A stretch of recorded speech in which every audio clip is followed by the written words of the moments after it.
Welcome to She Can and She Will. I'm Marianne, also known as the Country Mompreneur, and I'm joined by my co-host, Disa McAllister. We are moms, work-from-home experts, and we love helping women take control of their lives and see all the possibilities. On this show, you will learn from us as well as other women who kick butt in their lives and want to help you do the same. So sit back and get ready for some fun. Well, welcome back to She Can and She Will. Today we are here with Lauren Felter, the designer educator for non-designers. Lauren Felter is a designer, educator, and former ladder climber. She spent the first decade of her career overseeing marketing, operations, and technical systems for a university admissions office while also teaching design as an adjunct faculty.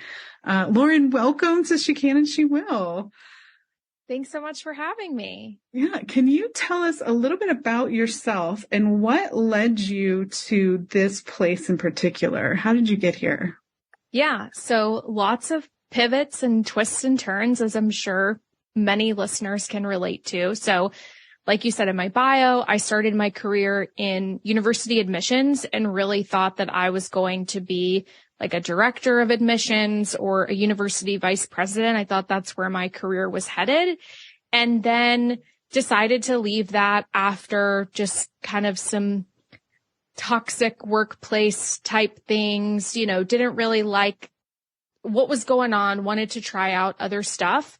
I did corporate consulting for a little bit, also didn't really like that. And so in January of 2020, right before the pandemic, I decided that I was for sure going to go off on my own and I was going to work for myself and become a professional speaker. That was like the first thing that I wanted to do. And I was like, I'm going to go to like conferences and university campuses and speak to young adults and college students and, motivate them to live their most authentic lives. And then of course the pandemic happened and none of that was taking place. Actually, my first gig that I had booked was at Vanderbilt University on March 23rd, 2020. And obviously that didn't happen.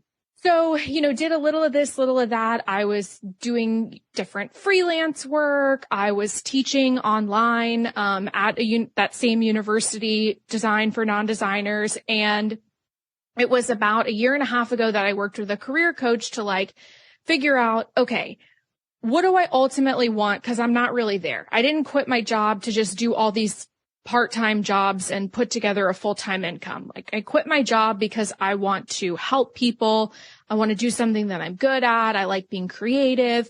And so that's when we figured out, hey, this course that you're teaching to college students, this could benefit other people as well. This could benefit 9-to-5ers, business owners, VAs and freelancers, because design touches so many aspects of, what we do. And especially now with social media and podcasting and all these different platforms, you might have this thing that you do and you're really good at it. And then also a part of your everyday to-do list is I got to make a graphic for it and I have to put this flyer together and whatever. And I'm sure that most listeners can relate to design being an inevitable part of their to-do list. And it's maybe the thing that they just kind of push back because, I don't really know how to quite make it look right. I hear that all the time. And that's where I come in. So I teach non-designers how to design. I take design from an indescribable art and I break it down into an easy to follow set of rules that you can apply to anything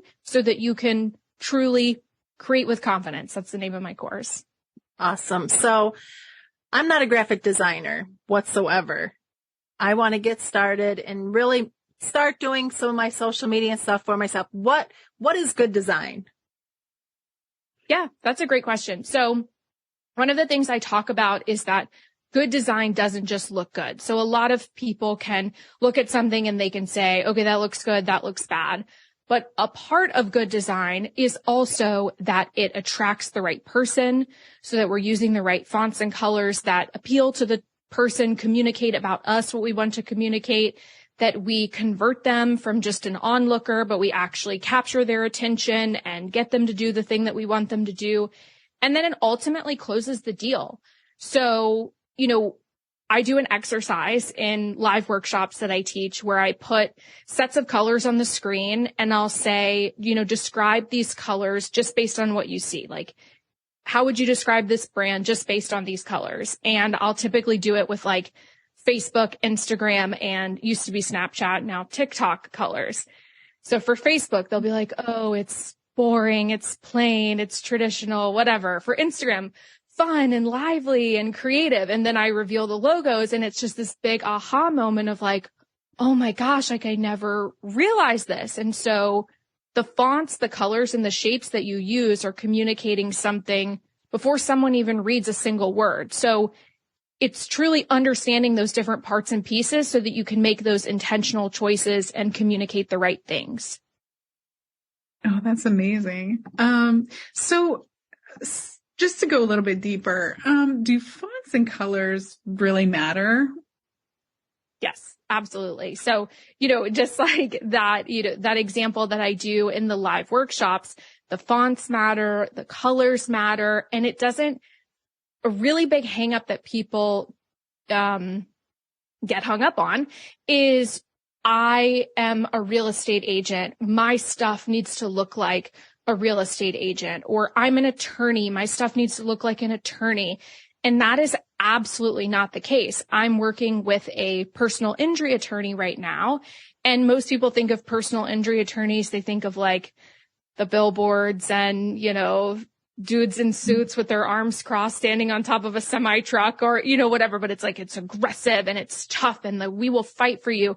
But his angle as a personal injury attorney is he's like, I'm caring and I'm compassionate. I want to get to know my clients so that we can formulate a plan and go through the best course of action for them. So when he created his website initially, he went to Fiverr. He said, hello, I am an attorney and I need a website. And someone created a website for him that was aggressive and, fight for you. And literally I was talking about it on my Instagram because the colors of his website were the exact colors of my tool set in my utility closet. And it was like, this is not a coincidence here. And so I worked with him that we softened his colors. We softened the shapes. We used fonts that were, much more like that you would see on like Walmart or Target's website versus like Home Depot's website. And, all of those choices become so intentional to attract the type of person we're looking to attract and communicate the thing about, him or whoever that we're trying to communicate. Okay, so we work with a lot of coaches, a lot of moms that are just getting started in a new career. Can they start and do their branding themselves, and how would they get started? Yes. So an exercise that I do, that I teach in my course, as well as that I do with all of my done for you clients, is we start with, give me 5 words that you would want your ideal person to use to describe you and your brand. And then from those 5 words, we're going to pick 6 to 8 colors, both light and dark. We're going to pick 2 to 3 fonts.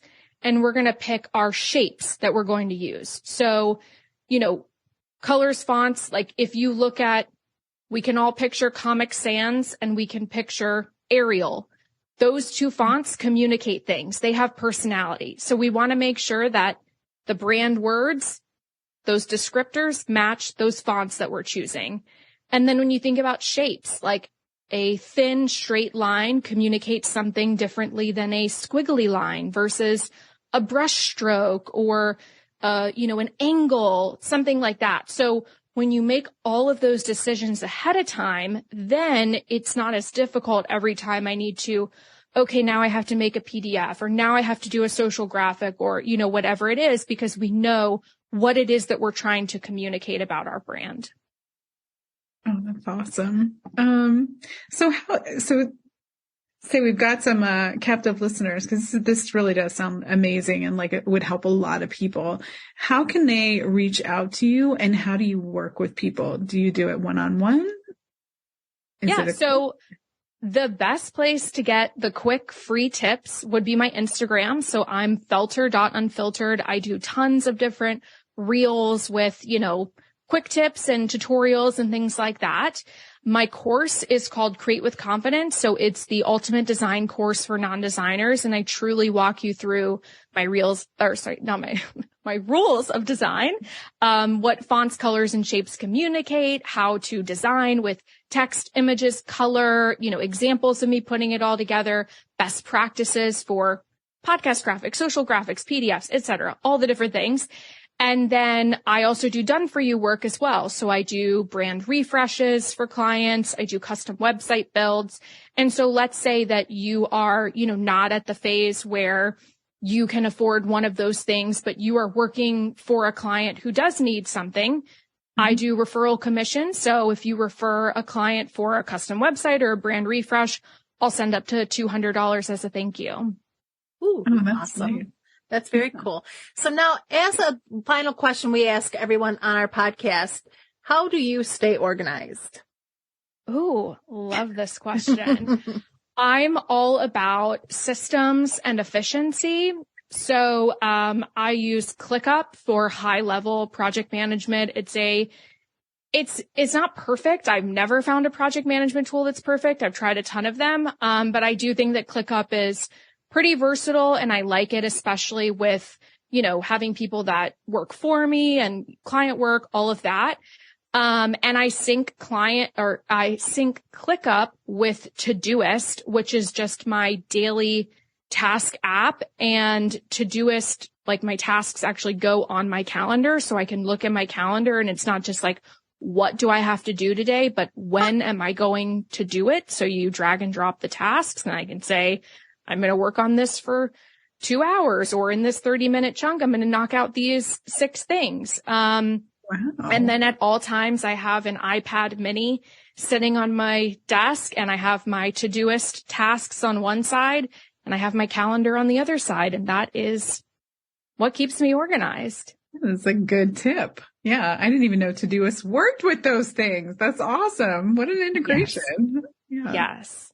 Fabulous. Oh, awesome. Well, thank you again for coming on today, onto She Can and She Will, and we will catch you again soon, I am sure. Yes. Thank you so much for having me. Thank you for listening. She Can and She Will is a Country Mompreneur production. Audio mix by Marianne. Research by Disa McAllister. To learn more about this and other Country Mompreneur productions, visit thecountrymompreneur.com.